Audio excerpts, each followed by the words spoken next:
चरा के छाँव में आराम कइला। एहो सुना आके ठान ढालो राजा चरा के छाँव में आराम कइला। सब छोड़ काम धाम तू आराम कइला। सब छोड़ काम धाम तू आराम कइला। बाहर तू भूखाइल तोहर ओठ बा झुराइल कुछ नेवान कइला। सब छोड़ काम धाम तू आराम कइला। सब छोड़ काम धाम तू आराम कइला।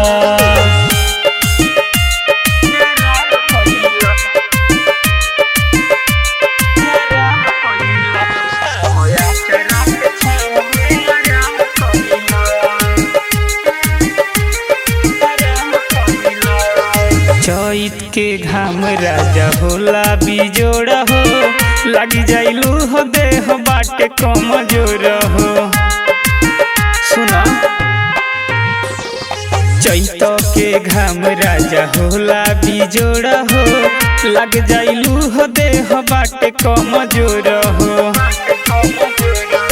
सुबह के लागल बड़ा हो गइल शाम तू आराम कइला। आवया चरा के छाँव में आराम कइला। आवया चरा के छाँव में आराम कइला।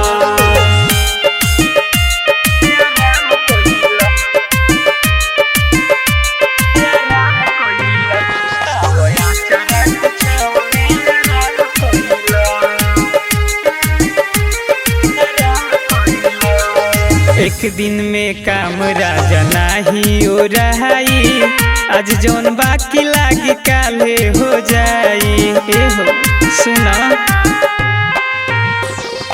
एक दिन में काम राजा नाही हो रहाई। आज जौन बाकी लागी काल हो जाई। वचन सुबोध किया कुछ देर आई के आराम कइला।